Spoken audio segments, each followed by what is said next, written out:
Bonjour à toutes et bonjour à tous. Merci de venir, d'être présent pour le dernier en fait volet du cycle S'inspirer. C'est le 6e et dernier de cette année. Normalement, on les continuera à la rentrée, mais ça, on en parlera plus tard. Donc, c'est un cycle, pour ceux qui ne connaissent pas forcément, parce que je commence à repérer des têtes, là, il y en a que je ne connais pas, qui essaye d'analyser un peu le monde d'aujourd'hui à l'aune des sciences humaines et sociales, pour le dire vite.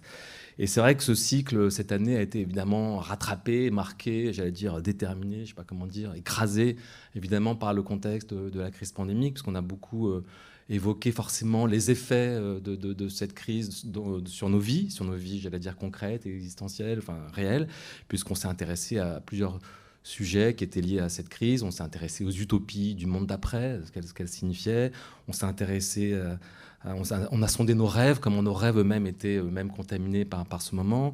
On s'est intéressé à la question de notre rapport à la science et à la vérité, et notamment à la question de la défiance et à la guerre de la vérité, qui était un sujet assez fort aussi cette année, beaucoup discuté. On s'est intéressé à nos angoisses, à nos fatigues. Donc des questions qui étaient souvent un peu lourdes, il faut le reconnaître, et qui étaient assez marquées par ce moment. Aujourd'hui, d'une certaine manière, on va essayer de poursuivre, peut-être, je ne sais pas si on va l'achever, mais en tout cas, on va prolonger ce cycle un peu de débat en s'intéressant à la culture du vivant, à la manière dont elle traverse le champ de l'art. Et parce que c'est finalement, on est un peu dans le prolongement d'une réflexion sur un monde en décomposition, en train de se défaire, comment finalement on peut lui apporter des regards, des modes de récit, des formes différentes qui peuvent nous permettre de le décrire mieux, et sinon de le décrire, même de le sauver, pourquoi pas. Donc ça, c'est une manière, je pense, de prolonger ce débat. Et il y a peut-être, je pense, un autre sujet important, je pense, par rapport à notre rencontre d'aujourd'hui, qui me semble assez intéressant pour moi, c'est que jusqu'à présent, on s'est beaucoup, dans ce cycle, intéressé aux sciences sociales, aux sciences humaines, avec, partant d'une hypothèse un peu fragile, que les sciences humaines sociales pouvaient, d'une certaine manière, directement dialoguer avec le champ de l'art, parce qu'on est quand même ici dans un lieu qui abrite la création artistique. Et d'une certaine manière, aujourd'hui, avec la question du vivant, on est, je pense, plus que jamais au cœur finalement de cette imbrication entre la réflexion, j'allais dire, esthétique et la réflexion philosophique, pour le dire un peu vite. Il n'y a pas une autre question que je pense que le vivant aujourd'hui qui permet comme ça d'imbriquer ces deux types de regards, de récits sur cette question. Vous le savez bien peut-être qu'aujourd'hui, dans le monde de l'anthropologie, des sciences humaines et sociales, de sociologie, il y a énormément de littérature, de production vraiment théorique très forte sur la question du vivant, de l'anthropocène. Vous connaissez maintenant tous les écrits, je sais pas, de Bruno Latour, Vincent Després, Baptiste Morisot, Eduardo Vives de Castro, Eduardo Kohn. Enfin, il y a une vivacité aujourd'hui, depuis une dizaine, 15 années, de l'anthropologie évidemment très très forte sur cette question. Et ce qui est intéressant, c'est que justement, elle dialogue aussi beaucoup avec la théorie de l'art, et évidemment aussi, bien sûr, avec les pratiques artistiques elles-mêmes, avec les œuvres d'art. On en parlera tout à l'heure avec Nicolas. C'est vraiment un des enjeux forts de cette rencontre d'aujourd'hui. On voit bien qu'aujourd'hui, en fait, il est impossible de penser sans forme de représentation, sans s'intéresser aux formes qui nous sont proposées.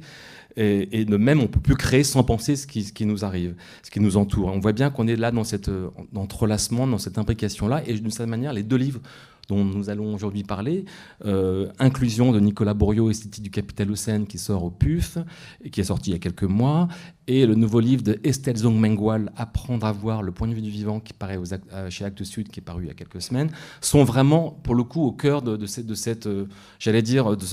entrelacement entre la théorie de l'art et la réflexion philosophique, entre le sensible et le théorique, pour le dire un peu vite.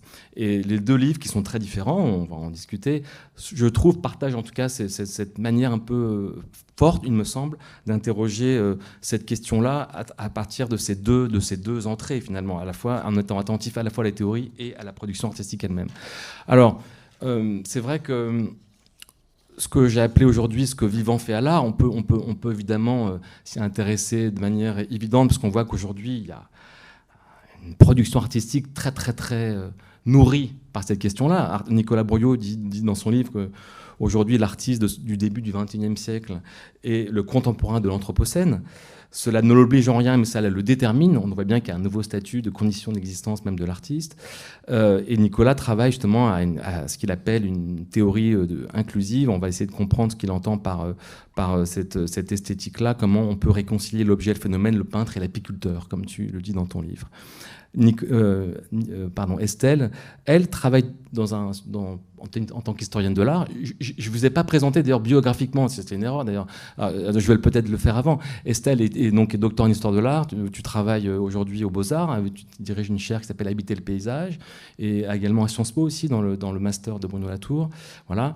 Et tu as écrit plusieurs livres avant celui-là, dont Esthétique de la rencontre, qui d'ailleurs de sa manière fait penser au livre de Nicolas Bourriaud qui s'appelait Esthétique relationnelle. Nicolas, voilà. Nicolas Bourriaud est aussi évidemment théoricien, critique d'art. Ça fait maintenant une vingtaine d'années que ses livres nous aident à penser le paysage de l'art contemporain de manière, j'allais dire, régulière, parce que les livres comme Esthétique relationnelle, bien sûr, mais Forme et vie, Radicant, sont des livres qui nous ont beaucoup aidés à appréhender le monde de l'art contemporain de manière très très forte. Et c'est vrai qu'il y a ce travail-là récent vient prolonger, élargir ce cycle de rencontres. On va en discuter tout de suite.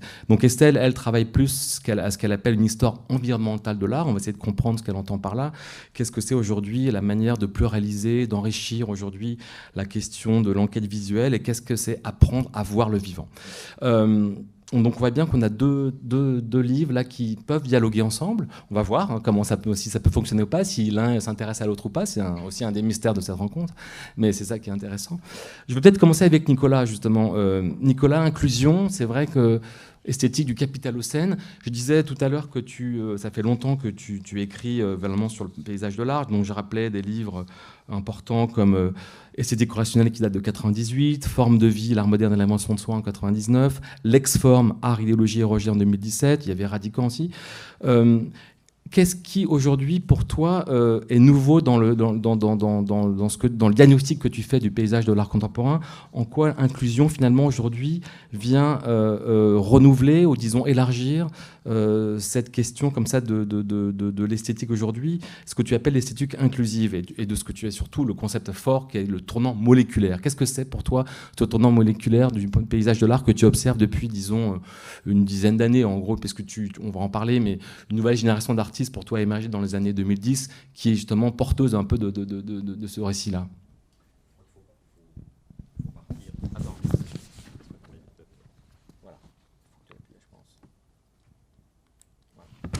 Ah, c'est mieux. Ouais. Il faut partir justement des phénomènes en fait réels et de ce qui nous arrive dans la vie quotidienne. Il me semble que ce que nous ont appris ces 2 dernières décennies, c'est que Karl Marx voyait la classe ouvrière comme le moteur de l'histoire. Moi, j'ai l'impression aujourd'hui que le moteur de l'histoire, et de l'histoire planétaire pour le coup, c'est l'interaction entre l'activité humaine et ses effets invisibles. Pour le coup, en fait, c'est qu'est-ce qui est le moteur de l'histoire aujourd'hui? C'est les degrés de chaleur qui vont faire en sorte que la mer va submerger telle ou telle côte. C'est des virus, mais c'est aussi, là encore, dans l'interaction entre le moléculaire et les activités humaines, c'est aussi le glyphosate, c'est aussi les gaz lacrymogènes de la police, c'est tout un registre en fait de l'invisible qui, pour moi, est le véritable moteur de l'histoire aujourd'hui. Donc ça a un rapport avec l'invisible, avec le regard. Et c'est là où justement on aura certainement une discussion intéressante tout à l'heure. Il y a un magnifique texte de Félix Guattari qui est paru à la toute fin des années 70, qui s'appelait La Révolution moléculaire, et qui disait une chose très intéressante. Il disait le capitalisme est en train de se transformer. Il abandonne en fait ses oripeaux massifs pour s'insérer de manière moléculaire, de manière plus fine, en fait, dans l'ensemble des systèmes et l'ensemble des activités sociales. Il devient moléculaire. Et il faut donc adapter les luttes en fait, anticapitalistes à cette réalité moléculaire. Donc c'est un texte très politique de Félix Guattari, mais qui résonne de manière incroyable aujourd'hui, parce que ça parle vraiment de notre actualité, je dirais. Donc, c'est ce que j'ai appelé, chez les artistes qui sont apparus depuis une dizaine d'années, il y a, je pense qu'ils et elles appréhendent la réalité sociale, le visible même, à ce niveau moléculaire. La question, c'est plus tellement l'objet, pour moi. C'est plus tellement le produit. Ça a été le cas pour le pop art, ça a été le cas pour... voilà, c'était vraiment le produit, pour le coup, qui était le sujet. Aujourd'hui, c'est la constitution, la composition moléculaire des choses. Ça a un impact évident en fait sur l'activité des artistes. Je prendrai juste 2 exemples peut-être. Il y a bien entendu Pierre Huyghe en fait qui depuis une dizaine d'années en fait travaille. Il a même injecté le virus de la grippe en fait à un assistant de sa galerie à Berlin. Il travaille avec des abeilles, avec de la vapeur, avec des éléments qui sont justement pour le coup très difficiles à appréhender visuellement. Et c'est important de voir ça. Pamela Rosenkrantz serait un autre bon exemple. Dans son exposition récente à la Kunsthaus de Bregenz, elle travaille uniquement sur la couleur, la lumière, les odeurs. Donc on est à l'extrême limite du visible, précisément. Et c'est intéressant, pour ce qui est de cette dernière artiste, de voir à quel point cette esthétique de la couleur, qui est définie par une longueur d'onde, l'odeur qui est définie par des effets en fait précis. Il y a, par exemple, elle a diffusé dans une exposition des phéromones qui affectaient le visiteur de manière différente selon qu'il avait été exposé auparavant ou pas à ces phéromones. Sa manière d'appréhender la lumière, en fait, moi, me fait penser beaucoup aux réflexions de l'abbé Sugère, en fait, quand il a introduit le vitrail, en fait, à la cathédrale de Saint-Denis, qui parlait du vitrail comme d'une membrane, en fait. Et Pamela Rosenkrantz considère le corps humain, qui n'est jamais représenté, pour le coup, mais omniprésent, en tant que membrane, en tant que lieu de passage, en fait. Et je crois que ce qu'on a aussi appris, en fait, ces dernières décennies, c'est que notre propre corps, en fait, abrite, en fait, un zoo absolument monumental. On est une multiplicité, en fait, de vivants. Et je crois que les artistes qui m'intéressent aujourd'hui, en fait, beaucoup travaillent à ce niveau-là de compréhension de la réalité, qui est une compréhension moléculaire. Tu parles d'une logique trans, même pour définir un peu cette pratique artistique nouvelle, par rapport, disons, à la génération de l'esthétique relationnelle, où les artistes étaient plus travaillés par la question des relations interhumaines, la question de créer des groupes, des collectivités. Aujourd'hui, tu expliques qu'en fait, on crée des sujets-objets. Tu parlais évidemment de Pierre Huyghe dont je parlais déjà dans l'esthétique relationnelle. Donc, mais on pourrait parler aussi je sais pas, de Carsten Höller et ses oiseaux, de Saraceno et ses araignées. On voit aujourd'hui que ces sujets, objets, homme-machine, en gros, il y a une sorte de logique trans qui se constitue dans le récit aujourd'hui des artistes. Oui, on peut même parler de peinture, hein, d'ailleurs. Je trouve que ce serait intéressant. Parce que tu en parles d'ailleurs dans le livre. Je pense à Amber Wellman, en fait, qui est pour moi une des artistes, des peintres les très importantes de notre époque, qui, pour le coup, en fait, là, pour le coup, c'est une question de regard. Mais pas uniquement, c'est un espace tactile. L'espace pictural d'Amber Wellman. C'est un espace tactile dans lequel la totalité des membranes, pour le coup, qui nous permettent d'appréhender le réel, sont convoquées dans la constitution d'une image. Et ça, c'est assez fascinant, et c'est une des raisons pour lesquelles sa peinture me fascine vraiment. Donc il ne s'agit pas uniquement d'utiliser le vivant, mais de le mettre en jeu, que ce soit dans des formes ou dans des représentations d'ailleurs. Il y a une idée qui circule beaucoup dans ton livre, j'aimerais bien que tu m'expliques un peu plus clairement ce que tu entends par là. Tu parles de l'art associé un peu, pas non plus défini comme de la magie, mais en tout cas rapproché de la magie. Et tu utilises pour ça le concept de mana. Est-ce que tu peux nous expliquer ce que tu entends par là, en quoi il est intéressant à comprendre pour comprendre justement cette scène?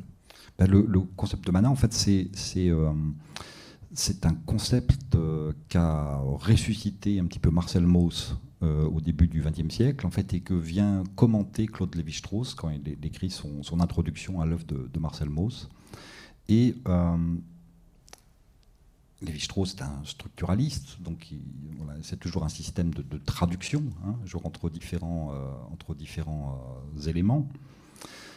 Et il fait une comparaison entre les sociétés à art, comme les nôtres, hein, on a une société en fait, dans laquelle l'art a une place, et les sociétés à chaman, dans lesquelles c'est précisément le chaman, mais en même temps le terme de chaman est très local. Il faudrait citer toutes les variantes en fait, de cette position-là, dans lequel le chamanisme, disons pour aller vite, occupe une place absolument similaire.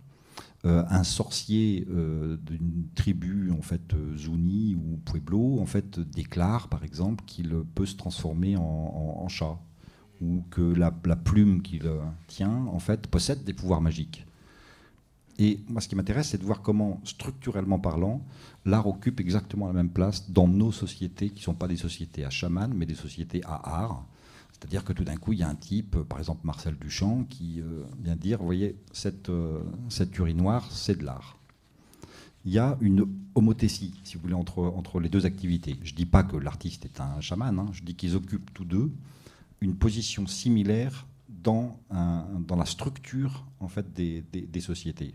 Et voilà, c'est ça qui m'intéresse, en fait. C'est la manière dont il y a une correspondance en fait, anthropologique, pour le coup, entre l'art et des activités qui, a priori, en sont apparemment éloignées, mais quand on y réfléchit, pas tant que ça. Alors, toute cette nouvelle génération d'artistes qui a émergé dans les années 2010, comme tu le dis, tu les as accompagnés notamment dans des expositions. Je pense par exemple à la Biennale d'Istanbul que tu avais dirigée en 2019, la 7e non, comment ça s'appelait, le 7e continent. 7e continent, voilà. Et puis tu avais fait une exposition aussi au MoCo à Montpellier, qui était l'année d'avant, dont le titre m'échappe. Crash Test. Crash Test, voilà, et qui était déjà sur ce voilà, comment dire, attentif à ce tournant moléculaire. Mais tu parles aussi dans ton livre par rapport justement à l'écologie, à la conscience un peu d'un nouveau régime climatique, etc., que jeune, tu avais été déjà presque sensibilisé à cette question-là par l'art lui-même, puisque tu parles de cette exposition qui s'appelait Ozone, voilà, qui était au magasin de Grenoble, je crois, où il y avait des artistes comme il y avait Philippe Parreno, Dominique Gonzalez-Forster, Bernard Josten et Pierre Joseph. Voilà. Et en quoi cette exposition, pour toi, a été un moment comme ça marquant, à la fois sur ta prise de conscience personnelle de cette question-là, et peut-être même dans le monde de l'art? Est-ce que c'était un moment, pour toi, que tu estimes être un moment clé, comme ça, de nouvelles manières de réfléchir à cette question? Oui, mais de manière assez marrante, je me suis rappelé de ce moment-là et de cette exposition, en fait, que j'avais un petit peu oublié au moment où j'ai écrit le livre. Et je me suis souvenu que ça a été un moment très important, d'une part parce que voilà, c'était des artistes qui étaient très jeunes, on avait 23-24 ans en fait, quand cette exposition a eu lieu. Et j'ai découvert un petit peu à ce moment-là le travail à la fois de Dominique, de Parreno, de Pierre Joseph, etc. Et ce qui était incroyable dans cette exposition, c'est qu'effectivement, c'était le thème d'ensemble, c'était le trou dans la couche d'ozone, en fait. Donc, et à l'époque, on était en 1989, je peux vous dire que ça intéressait très peu de monde. En tout cas, dans le milieu de l'art, quasiment personne. Voilà. Et ce qui était intéressant, c'est que ce n'était pas un acte militant. Il ne s'agissait pas d'alerter seulement en fait, sur un scandale climatique. C'est trouver une sorte d'adéquation entre la production artistique, la manière de traiter un sujet et l'écologie. Et il y avait 4 artistes dans cette exposition et 4 manières d'appréhender le rapport entre l'image, parce qu'ils étaient beaucoup centrés sur l'image à ce moment-là, et la réalité qu'ils décrivaient. Voilà. Donc c'est pour moi une exposition assez fondamentale, parce que c'est vrai que ce qui m'intéresse encore plus que pour le coup dans ce livre que l'écologie en soi, c'est la manière dont elle transforme notre sensibilité et dont elle transforme la manière de voir, de sentir et de penser des artistes. Voilà, c'est plutôt ça mon sujet en fait. Un sujet que je pense c'est le partage, on va en parler dans 5 minutes. Juste revenir peut-être sur la figure de l'artiste, comment aujourd'hui tu le perçois, parce que tu expliquais que dans les années 90, quand tu travaillais sur l'éthique relationnelle notamment, tu expliquais qu'en gros, tu voyais l'artiste comme une figure d'exception dans le monde capitaliste, comme une figure finalement presque de résistance à un mode comme quelqu'un qui serait réfractaire à la sphère productive, comme un artiste déjà un peu en forme à la périphérie de la valeur travail, quoi. Tu parlais même d'une anthropologie du refus en parlant de cette génération d'artistes. En quoi aujourd'hui les artistes d'aujourd'hui, dans ce tournant moléculaire, ce serait dans le prolongement de cette anthropologie du refus? Alors, c'est une question très vaste, mais vous savez que Bill Gates, je le cite dans le livre, avait une espèce de rêve, en fait, il y a une vingtaine d'années. Il voyait un monde sans frottement. En fait, pour lui, c'était l'idéal capitaliste, en fait, c'est qu'il n'y ait pas de frottement. J'ai trouvé cette image absolument extraordinaire, et il a absolument tout compris. C'est effectivement l'idéal de son monde, c'est l'absence totale de frottement. Or, moi, ce qui m'intéresse, c'est plutôt les frottements. C'est les artistes qui introduisent justement, et c'est intéressant de voir que cette génération d'artistes, que ce soit de Saraceno à Juliette Bonnevio, enfin on pourra en citer énormément, travaille beaucoup à partir de la poussière, à partir d'éléments justement très difficilement décomposables encore. Je pense à Dora Budor, en fait, qui a travaillé sur la poussière également, sur des éléments absolument infimes. Bon, je vais pas faire, il faudrait faire un slideshow là, mais c'est en ce moment, en tout cas, c'est cette capacité de résistance-là qui m'intéresse. Et je pense que chacun de mes bouquins essaye d'aborder une petite facette de ce que j'appelle cette anthropologie du refus, en fait,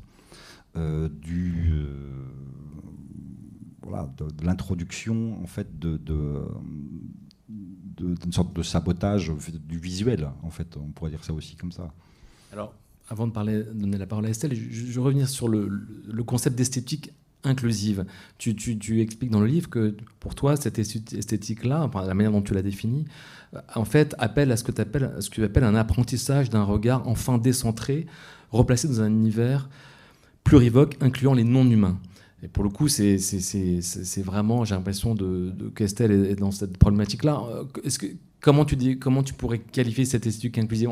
Est-ce qu'elle est pour toi dominante aujourd'hui, ou est-ce qu'elle reste encore, j'allais dire, un peu marginale dans le champ de l'art dominant aujourd'hui, tu dirais?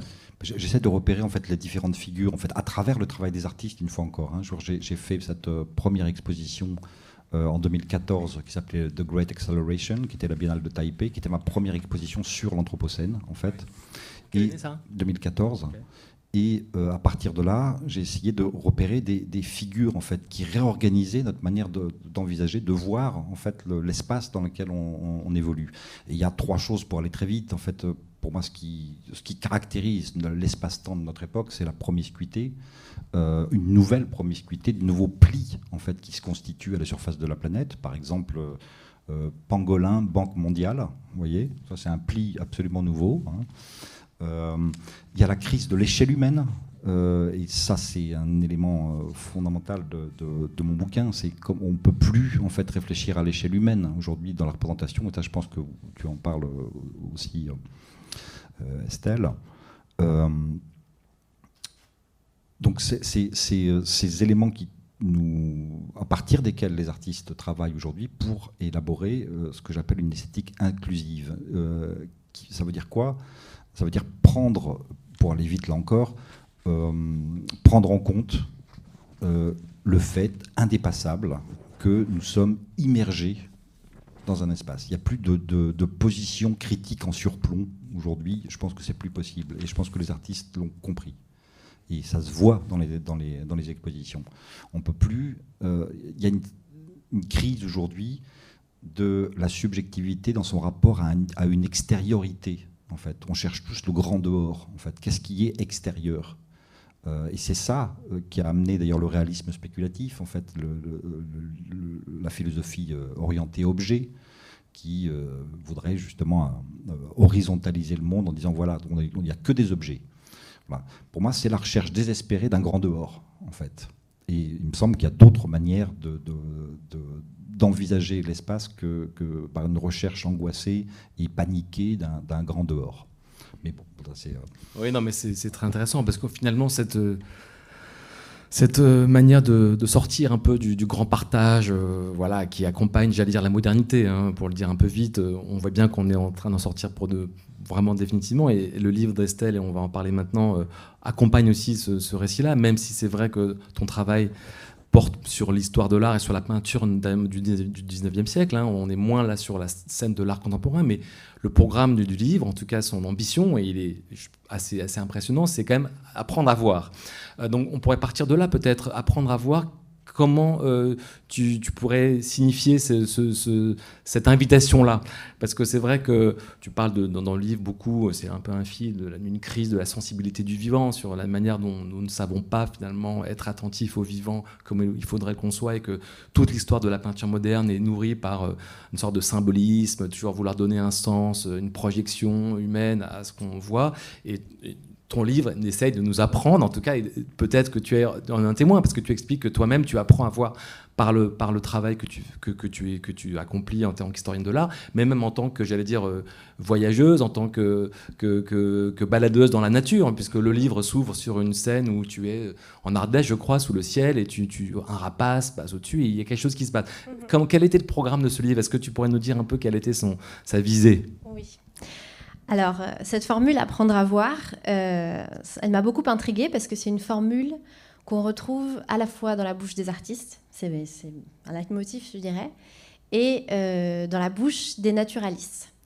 Et c'est deux figures que je suis dans le livre. Il y a des chapitres qui sont dédiés à la peinture et des chapitres qui sont dédiés à l'histoire naturelle, ce qui est un peu inhabituel. Mais justement, il y a une unité dans tout ça qui est ce projet d'apprendre à voir le vivant. Alors bien sûr, au départ, ça peut sembler être une sorte de paradoxe. On se dit apprendre à voir, mais merci, je vois très bien. Qu'est-ce que ça veut dire? Et je pense que voilà, ce que j'ai voulu montrer dans ce livre, c'est qu'il y a plein de manières de voir qui sont des manières de ne pas voir. Et j'en fais le récit à la fois à travers une certaine histoire de la peinture de paysage et de notre tradition, je dirais, picturale occidentale, donc plus ancienne que des œuvres dont on a parlé jusqu'ici, bien sûr, où effectivement le monde vivant est très présent. Je dirais même que c'est un topos de l'art. Tout le monde sait que les artistes chérissent la nature. Mais ce qui est intéressant, c'est de voir sous quel visage cette nature est présente dans les œuvres. Et ce qu'on voit, c'est qu'il y a un peu trois figures dominantes dans l'histoire de notre peinture occidentale, qui est voilà, dans la peinture d'histoire et jusqu'à très tardivement dans la peinture du paysage, jusqu'au tournant du 19e, la nature reste un décor, c'est-à-dire que c'est l'arrière-plan de scènes humaines qui sont de plus en plus petites, qui occupent de moins en moins de place à la surface du tableau, mais qui sont toujours néanmoins là, parce que sinon on craint qu'il n'y ait rien à voir, rien à lire, pas de signification à retirer du tableau. Et ça, c'est par exemple ce qu'on peut retrouver à la fois dans les écrits de l'abbé Dubos ou de Pierre-Henri de Valenciennes, etc. Et après, les deux autres visages qui caractérisent la présence de la nature, notamment dans notre tradition picturale, mais qu'on retrouve en littérature et dans d'autres arts, c'est le vivant comme symbole ou comme miroir de nos émotions humaines, voilà, qu'elles soient métaphysiques ou intimes. Comme si, et donc le vivant est bien là, mais il est présent pour autre chose que lui-même. Comme si on ne le chargeait pas de nos propres significations, on doutait qu'il ait les siennes, qu'il ait ses propres histoires à raconter, qu'il puisse faire drame. Et c'est ça qui m'a beaucoup intriguée. Je me suis dit, mais du coup, qu'est-ce que ça veut dire apprendre à voir le vivant, si ce n'est pas apprendre à se voir soi-même dans le vivant? Et quelles sont les significations, les histoires, les relations, les comportements qu'on peut arriver à percevoir à partir de tout ce qu'on a du vivant, qui sont les corps. Et c'est ça aussi qui unit en partie les artistes et les naturalistes, par-delà la distinction entre art et science et toutes ces frontières très très lourdes dont on hérite, c'est que ces deux figures, artistes et naturalistes, prennent très au sérieux les corps des vivants comme étant des portes vers l'invisible. Et ça rejoint un peu en partie le propos de Nicolas au début.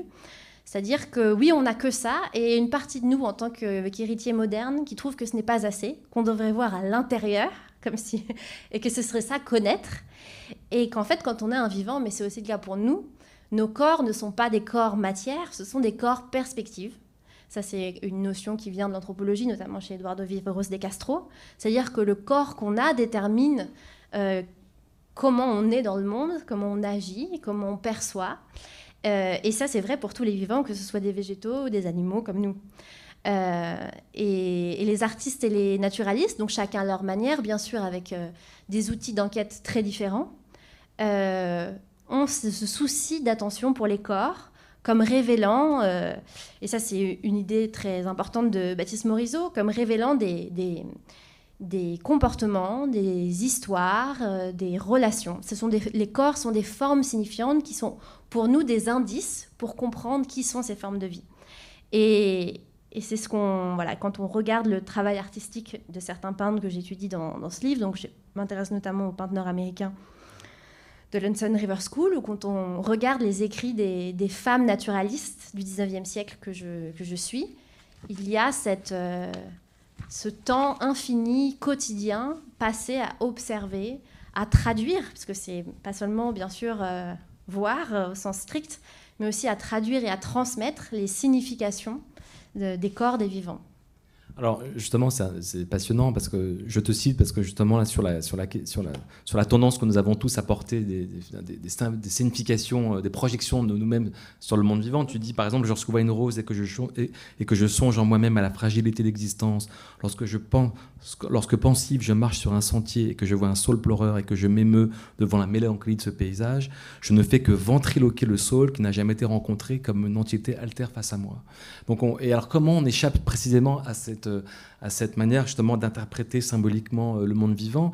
Tu dis que l'historien de l'art doit être un pisteur, en gros, chercher des indices précisément. Il y a des très belles pages sur la manière dont justement tu essayes d'analyser précisément ces tableaux, notamment le très connu là, de Rock Mountains, comment il s'appelle déjà A Storm in the Rocky Mountains voilà. d'Albert Bechstadt. Qu'est-ce que c'est? Est-ce que tu peux nous expliquer ta méthode justement sur la manière d'essayer de comprendre en quoi on peut apprendre à voir le vivant par la peinture elle-même, par la manière de la regarder? Bien sûr. Alors, déjà, le passage que tu as lu est important parce qu'effectivement, ce que je n'ai pas dit tout à l'heure, c'est que ce qui est manqué dans ces manières de ne pas voir que j'ai décrit avant, c'est l'altérité du vivant. Et c'est ça qui est écrasé, et c'est pour ça qu'il y a un problème, je dirais. Ou en tout cas que ces manières de ne pas voir, ces manières de voir symboliques et émotionnelles, qui ont créé des œuvres magnifiques, c'est pas la question, ne sont pas suffisantes, en tout cas elles peuvent être enrichies par d'autres rapports. Et moi, ce qui m'a intéressée, c'était que souvent la réponse à ça, au fait de ne pas avoir un rapport seulement projectif au vivant, c'est qu'on dit on doit passer par les savoirs. Et souvent, on passe par quand on entend savoir, souvent on entend savoir scientifique. C'est en partie vrai. Moi-même, je suis nourrie, bourrée de savoir scientifique. Mais c'est pour ça que je me suis intéressée à ces femmes naturalistes, parce que je me suis dit, il y a quand même un problème, parce que dans notre héritage culturel, les sciences dont on hérite sont hantées par un spectre, qui est que très souvent, connaître à partir des Lumières, ça a voulu dire mettre à distance, introduire un rapport d'extériorité, d'objectivation. Ça a voulu dire aussi,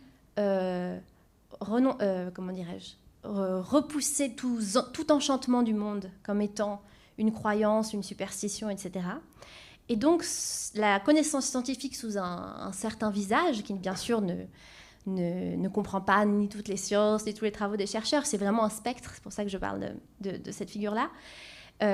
C'est une forme de connaissance qui sépare plutôt qu'elle nous relie. Et je pense qu'on a tous fait l'expérience que parfois, en tout cas moi je l'ai faite, que parfois quand on s'intéresse à une mousse par exemple, ces êtres très intéressants, qu'on va ouvrir un manuel sur les bryophytes, donc et qu'on lit la première page et ça nous tombe des mains, mais pas seulement parce que c'est un langage, je dirais, conventionnel, donc difficile d'accès, mais parce que la manière de les présenter ne nous les place pas dans une relation avec nous. C'est comme si c'était vraiment des objets en dehors de notre monde, en dehors qui ne nous renseignent pas sur qui on est en tant que vivant dans cette très longue histoire partagée avec les autres vivants.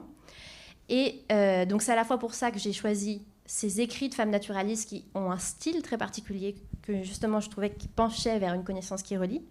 Et c'est aussi pour ça que j'ai essayé de voir le vivant par la peinture. Parce que le pari, c'est que, qu'il y a un pari, entre nous on est tous d'accord, mais quand on sort d'ici, c'est peut-être plus un pari, qui est que les artistes ont des savoirs, aussi des savoirs propres. Et moi je me suis intéressée aux peintres, et notamment aux savoirs qui émergent, je dirais, de ce système magnifique qu'ils ont de l'œil et de la main qui sait beaucoup plus que ce que c'est leur conscience propre, je dirais. Et donc, j'analyse ce tableau d'Albert Bierstadt. Ici, j'essaie de faire court parce que ça prend beaucoup de pages dans le livre. Voilà, parce que c'est vraiment des chapitres qui circulent dans le tableau. Mais voilà, par exemple, il y a dans cette œuvre un rapace qui plane. Et l'interprétation commune que vous retrouverez sur les sites des musées, sur les commentaires de ces œuvres, c'est que c'est un symbole des États-Unis, de la destinée manifeste, etc. Et moi, j'étais assez intriguée parce que quand je regardais ce rapace, je me disais, bien sûr, je me disais pourquoi pas. Mais je me disais, c'est très étrange parce que si c'est le symbole des États-Unis, donc ça veut dire qu'on le rattache à ce pigargue à tête blanche, à cet aigle américain qu'on retrouve sur tous les...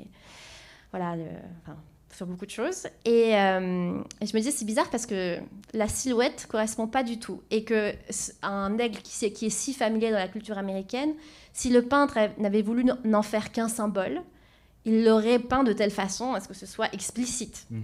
Et là, ce n'est pas le cas du tout. Et par ailleurs, il le peint à un endroit du tableau qui nous révèle qu'il y a beaucoup plus de choses qui l'ont intéressé sur ce rapace que le simple fait qu'il puisse incarner la nation. Il le peint donc en l'occurrence, vous verrez, je fais tout un développement pour expliquer que c'est peut-être un vautour urubu, donc un autre rapace, et surtout qui est vraiment représenté dans son milieu de vie privilégié et mis en scène comme tel par le peintre, c'est-à-dire à l'aplomb de falaises peintes mordorées sur la toile, donc chauffées par le soleil, avec l'orage qui arrive, avec une perspective atmosphérique sur le ciel, avec un dégradé de bleu plus foncé jusqu'à un bleu plus clair, et ce rapace qui monte. Et en fait, ce qu'on voit là, c'est le lieu du ciel qui est l'habitat de ce rapace, qui est l'ascendance thermique, qui est essentielle quand on est un vautour, parce que quand on est un vautour, on est un charognard. Et donc ça veut dire que la poursuite de votre vie ne dépend pas de vous, puisqu'il faut que d'autres meurent et soient tués par d'autres pour que vous puissiez poursuivre votre existence. Et donc ils ont un corps qui est fait pour planer, ce sont des rapaces planeurs, ils n'ont pas un vol battu, par exemple comme les corbeaux ou les pigeons que vous entendez voler quand ils volent près de vous. Eux, c'est vraiment, ils sont vraiment tissés de ciel, ils ne peuvent rien faire sans ces vents-là, parce qu'il faut qu'ils parcourent des kilomètres pour avoir peut-être la chance de rencontrer un corps qui les nourrisse. Et le fait qu'il l'ait représenté ainsi dans le tableau nous montre que oui, ça peut être la nation, mais que c'est aussi bien d'autres choses et que le peintre l'a vu. Et qui nous a laissé des indices sur la toile, dans la composition, dans les choix de représentation, qui nous permettent de saisir ça et de le voir aussi dans son altérité, dans la singularité de sa forme d'existence. Et c'est ça que j'ai essayé de pister dans beaucoup de tableaux dans ce livre. Est-ce qu'on peut faire une correspondance entre ce rapace de ce tableau et le rapace dont tu parles en début en Ardèche ? Oui, c'est vrai. Alors, il y a un écho qui n'était pas du tout prévu, mais qui, à l'écriture, en fait, s'est révélé. Je raconte, le livre débute, donc dans le livre, il y a des passages qui sont en italique et qui sont des passages où je parle à la première personne et qui racontent des rencontres que j'ai faites avec le vivant. Et ça commence comme ça, je suis en Ardèche, dans les gorges de l'Ardèche, magnifique, et je suis avec des amis naturalistes, et donc nous observons des vautours percnoptères. Les vautours percnoptères, c'est ces vautours qui sont dans les hiéroglyphes égyptiens. Donc vous connaissez en fait tous la silhouette, même si vous n'en avez peut-être jamais vu. C'est ces vautours qui sont mythologiques, je dirais, parce qu'ils migrent jusque dans le Sahara chaque année. Et donc, si vous voulez, quand vous voyez un vautour percnoptère flotter au-dessus des gorges, planer au-dessus des gorges de l'Ardèche, c'est vraiment un bout du désert qui est là, dans un milieu complètement... qui est très familier. Et en même temps, voilà, c'est l'autre bout du monde qui est sous nos yeux. Et là, un kayakiste intrigué s'arrête, parce qu'on est dans la position classique des naturalistes, et il nous dit « Qu'est-ce que vous voyez ?» Et un ami répond « Un vautour percnoptère », avec beaucoup d'enthousiasme, évidemment. Et là, le kayakiste dit « Merci » et s'en va. Et là, je me suis dit, il y a un problème. Il y a un problème parce qu'on n'a pas su dire, alors que même que ce kayakiste a pris le temps de s'arrêter, de demander, on n'a pas su dire ce qu'il y avait d'émouvant et de retenant, permettez-moi l'expression, dans le fait d'observer ce rapace. Et c'est parce que le nom, qui est souvent ce par quoi on accède à la pratique naturaliste, c'est-à-dire l'identification, la taxonomie, etc., ne nous dit rien en fait. C'est une sorte de faux sésame, et donc il faut aller plus loin, et que ce qu'on nous dit jamais, et j'ai fait beaucoup de séjours naturalistes, ce que parfois on ne nous dit pas, c'est pourquoi ça devrait m'importer de savoir quelque chose de cette forme de vie.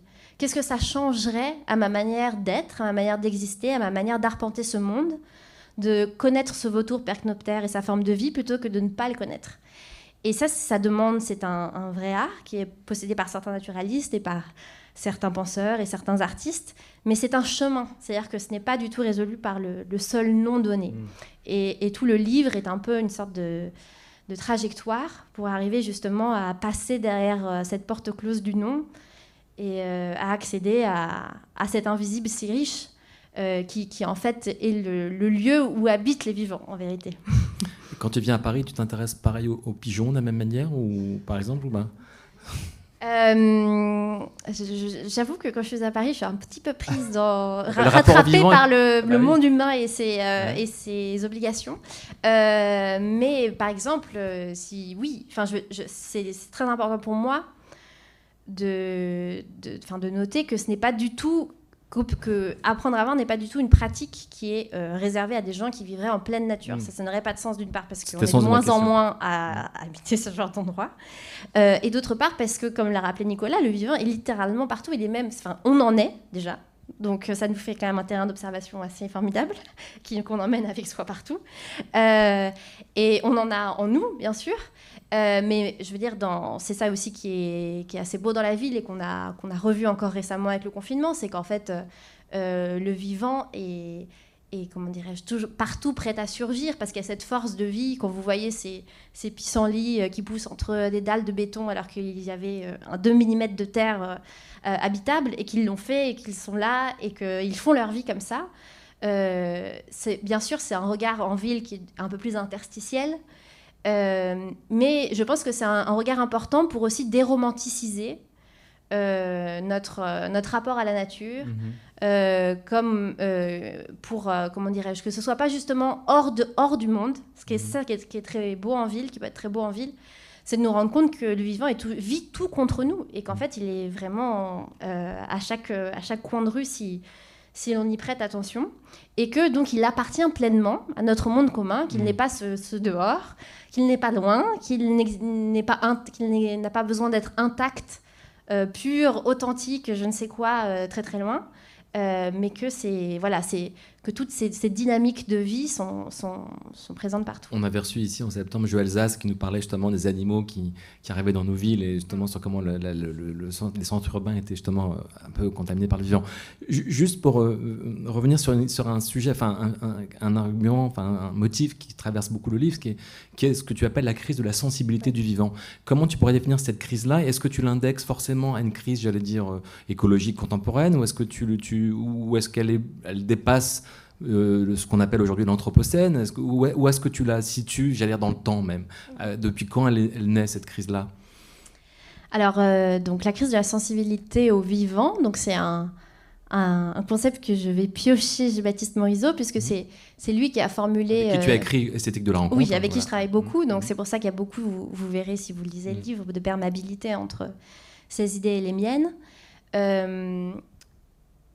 C'est un concept qu'il a créé justement, qui pour moi a ouvert beaucoup de portes, parce que donc j'étais historienne de l'art, et puis il y avait cette crise écologique qui me semblait être un des enjeux les majeurs de ce siècle.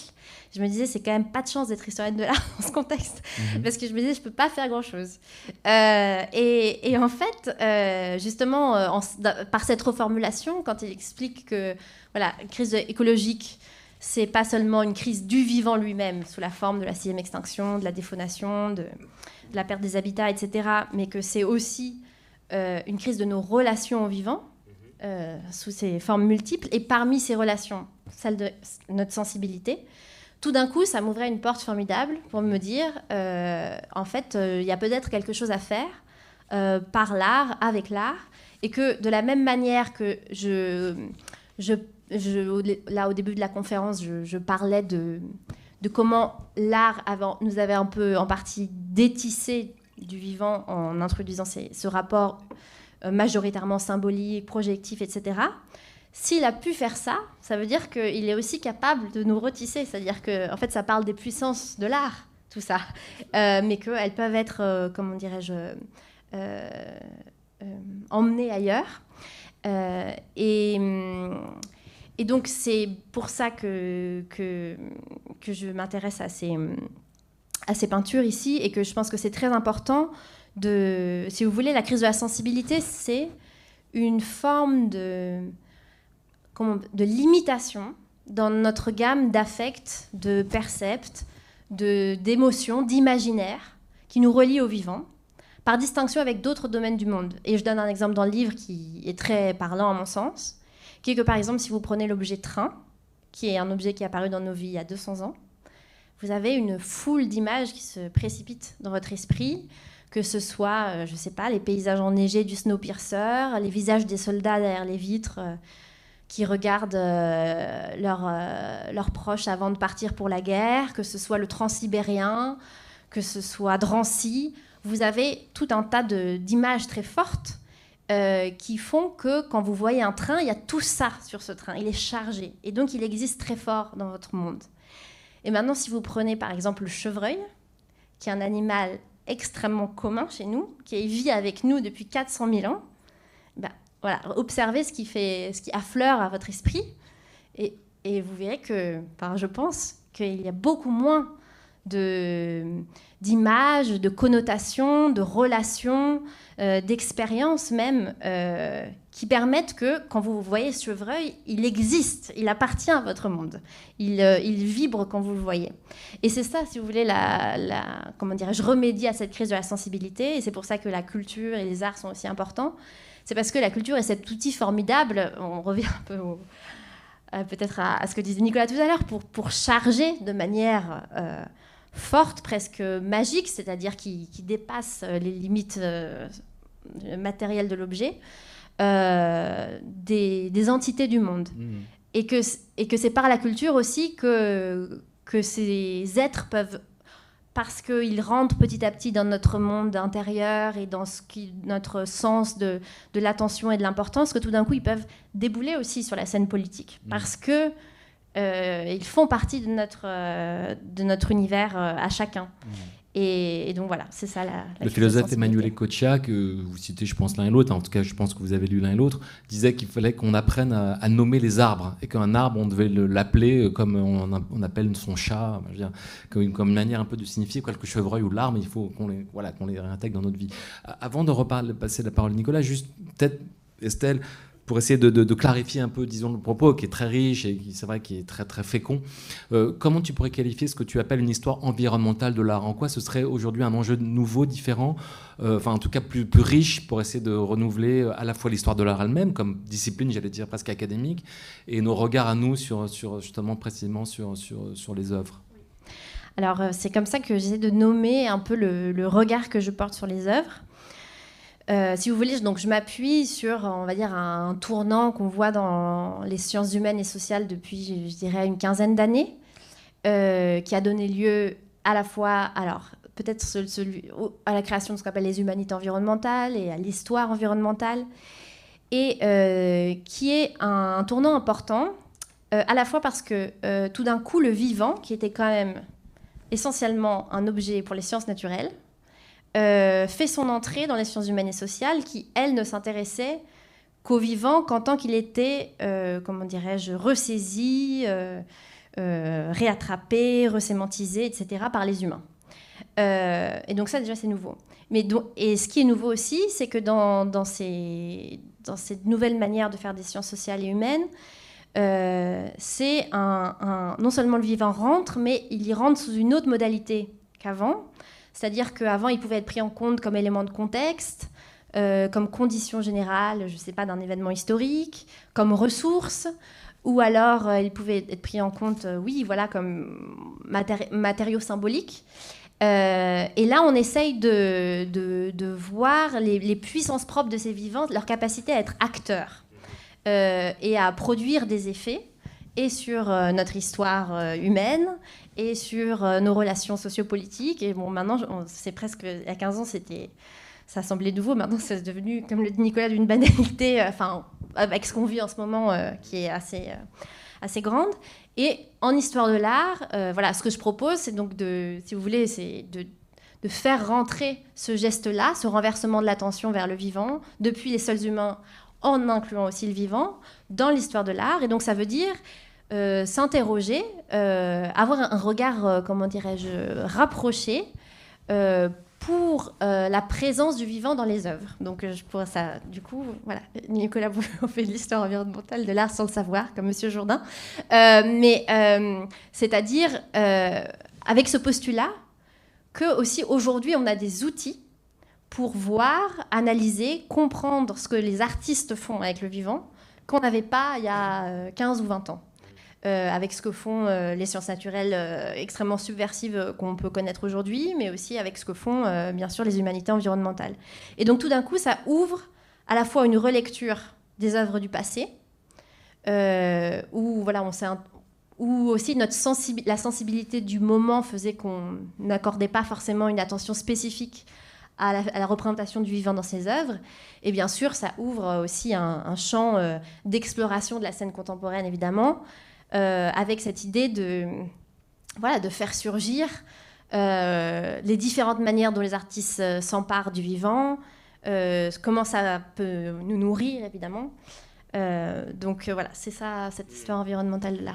C'est ce qui me semble commun à vos deux livres, précisément, c'est cette manière de faire du vivant un projet collectif, j'allais dire global. Ouais. Et d'une certaine manière, et l'art pourrait être, je crois que c'est dans une tribune que tu avais fait, Nicolas, pendant le confinement dans Les Pays, qui était intéressante. Tu parlais de Claude Lévi-Strauss, qui lui-même parlait de l'art comme un guide presque de description de la réalité, comme une manière d'accéder au monde tel qu'il est, et comme finalement une force de révélation du réel. Est-ce que, de cette manière, aujourd'hui, qu'est-ce que tu pourrais dire de l'art comme champ actif pour comprendre précisément ce qu'on vit aujourd'hui et précisément cette crise du vivant? Je vais peut-être aborder ta question par ce qui, il me semble, relie nos deux livres, en fait. Quand j'ai fait la Biennale de Taipei en 2014, j'ai essayé de détendre l'esthétique relationnelle, en fait, au non-humain, en fait, précisément. C'est-à-dire comment est-ce qu'on peut étendre, justement, ce champ-là, le champ de la rencontre, en fait, au non-humain. Donc ça, c'était l'expo de 2014. Et ensuite, finalement, en fait, quelque chose que je décrit dans le livre assez longuement, la crise qu'on vit aujourd'hui, cette crise de la sensibilité, pour moi, j'essaie de l'appréhender d'une manière très formelle, en fait, et de repérer un motif qui me semble être le motif dominant, que je désigne sous le titre, voilà, c'est une figure sur un fond. Et toute l'histoire de l'art occidental, en fait, pourrait se résumer quasiment à ça. Bon, après, je vais un peu vite, hein, mais figure sur un fond, qui fait, exactement comme tu le disais, en fait, le paysage est un décor, un environnement, ce qui nous environne, donc déjà qui n'est pas un sujet. Donc ça, je pense que c'est notre constat commun, en fait, dans l'histoire de l'art. Moi, j'ai essayé de remonter juste un tout petit peu plus en amont, mais d'un point de vue plus philosophique, pour le coup, en fait, et j'ai été jusqu'à l'esthétique d'Aristote.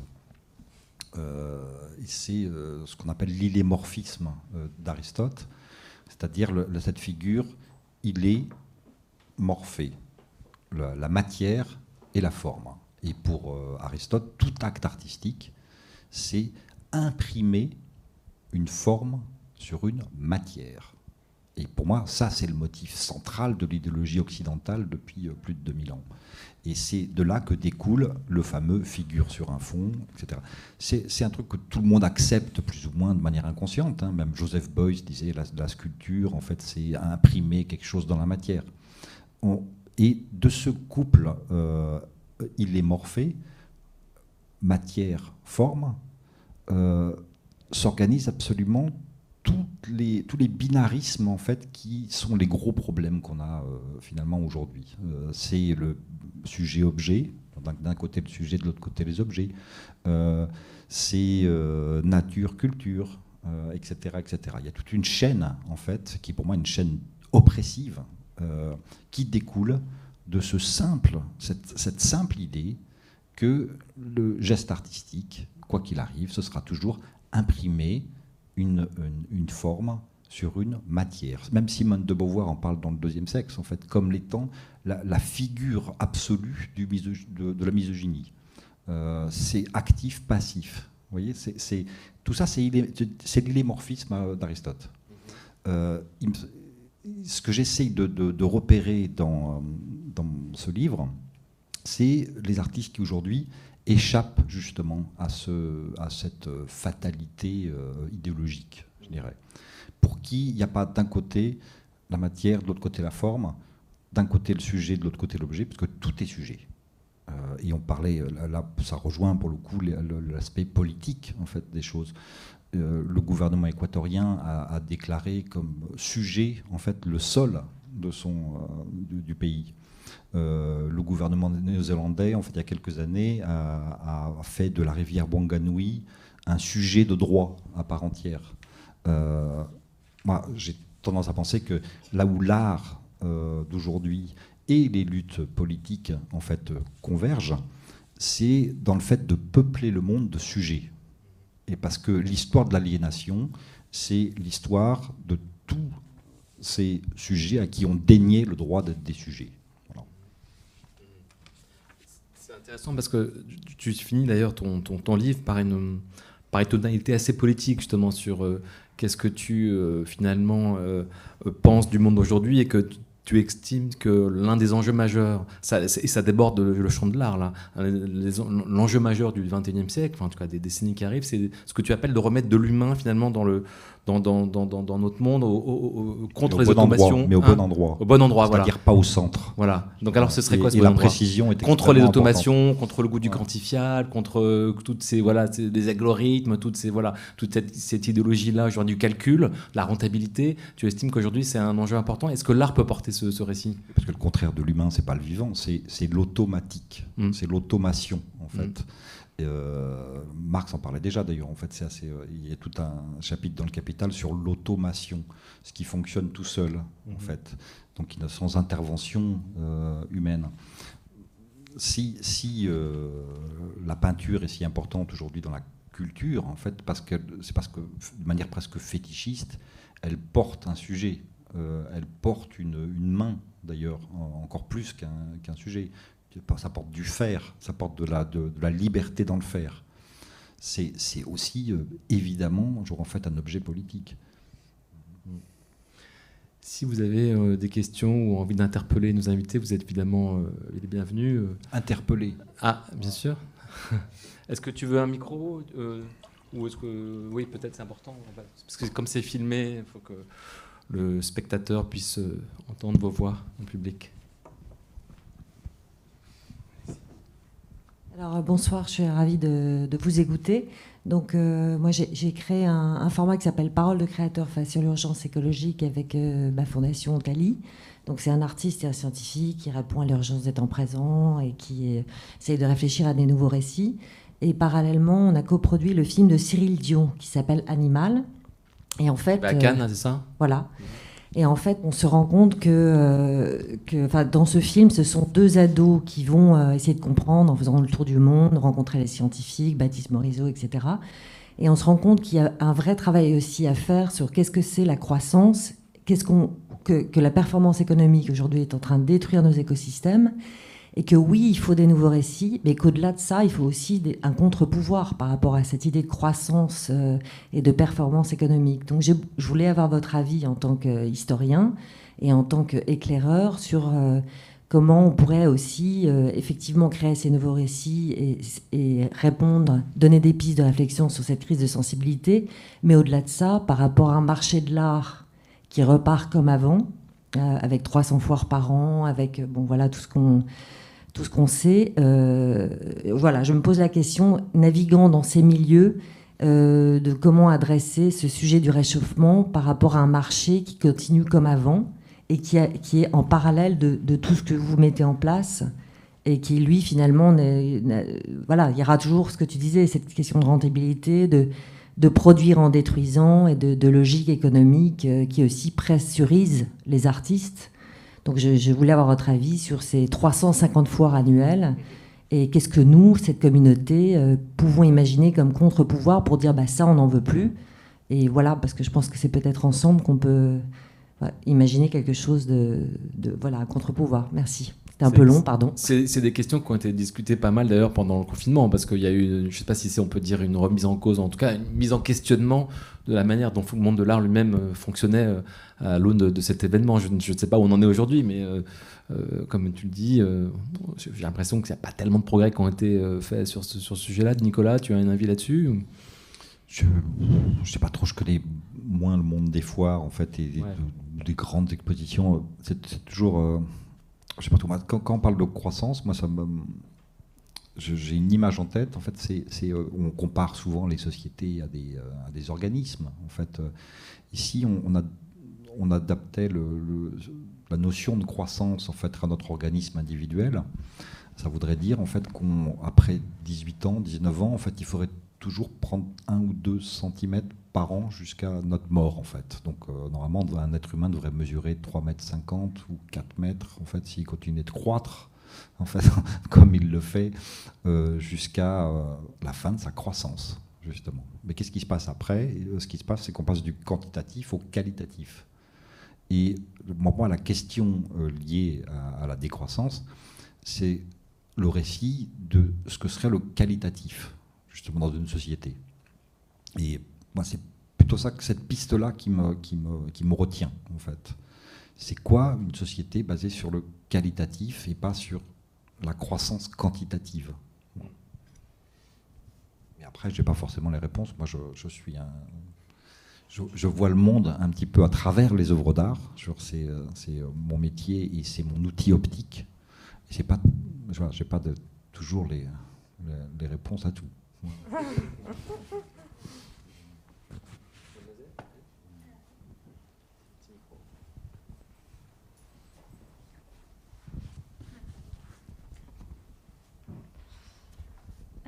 Merci pour cette conférence déjà.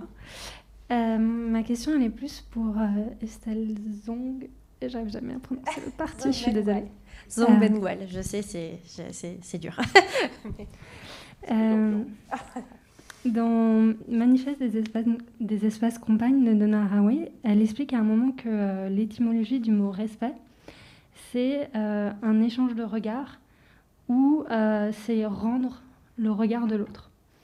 Et j'aime bien cette idée d'empathie qu'il y a derrière cette idée, et que respecter, c'est peupler un environnement de Dieu, enfin de regard. C'est quand on commence à respecter, du coup on voit des regards qui nous regardent. Et j'aimerais bien avoir votre retour là-dessus. Et aussi par rapport à la couverture de votre livre, de Tom Utek, où j'ai l'impression dans ses œuvres de retrouver un peu cette idée. De retrouver quoi ? Cette idée de respect. Alors oui, donc sur la couverture, donc c'est un merci pour la question. Donc oui, c'est un tableau de peintre contemporain américain qui s'appelle Tom Utek, et qui effectivement que j'ai choisi parce que contrairement à beaucoup de tableaux où on regarde une vue et où on est le regardeur pour qui la vue a été organisée, comme dans la majorité de la peinture de paysage occidentale, ici on est observé, vu par d'autres. Et donc c'était cette inversion du point de vue qui résonnait bien avec mon sous-titre qui m'a intéressée ici. Et montrer justement que ce qui m'a intéressé aussi, c'est un peu l'effet d'apparition de ces animaux, de ces élans, de ces ours, de ces lynx qu'on voit surgir et qui en fait nous rappellent que en fait, ça n'a jamais été vide, inhabité et dépeuplé, et que c'est nous qui l'avons vu comme tel, mais qu'ils étaient toujours là. Et pour revenir sur la citation de Donna Haraway, oui, je comprends pourquoi c'est interpellant comme formulation.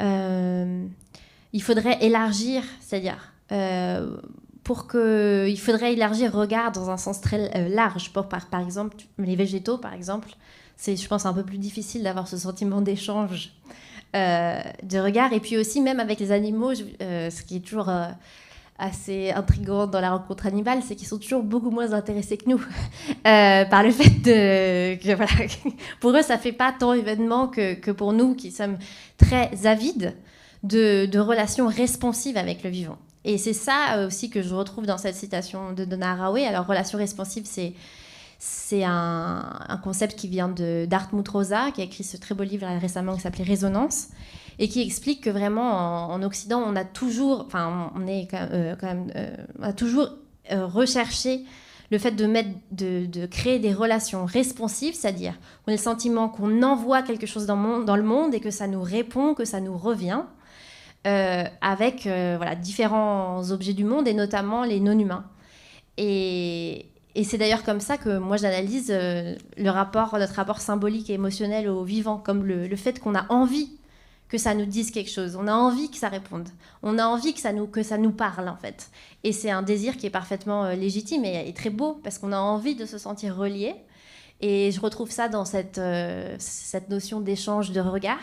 Mais la question, c'est comment on peut aller chercher des relations responsives qui font de la place à l'altérité, qui ne sont pas une sorte de fausse responsivité, où nous, on a l'impression que oui, ça parle, mais en fait, c'est nous qui avons mis ce que ça dit et comment ça le dit, et que ça, en fait, ça vient de nous et que ça ne vient pas à nous. Voilà. Et donc c'est ça qui est délicat, c'est-à-dire essayer de se rendre disponible au corps, aux signes des autres formes de vie, qui nous parlent de nous, mais pas de nous en tant que Estelle Zong-Mengwal, historienne de l'art avec sa biographie propre, etc., mais qui nous parlent de nous en tant que nous sommes aussi vivants. Et donc, il y a plein de choses en commun et plein de problèmes d'existence et plein de points chauds comme ça qu'on partage avec les autres vivants. Donc oui, ça me parle en partie de moi, parce que ça me permet de mieux comprendre qui je suis en partie. Mais ça ne parle pas de moi en tant qu'individu biographie. Voilà.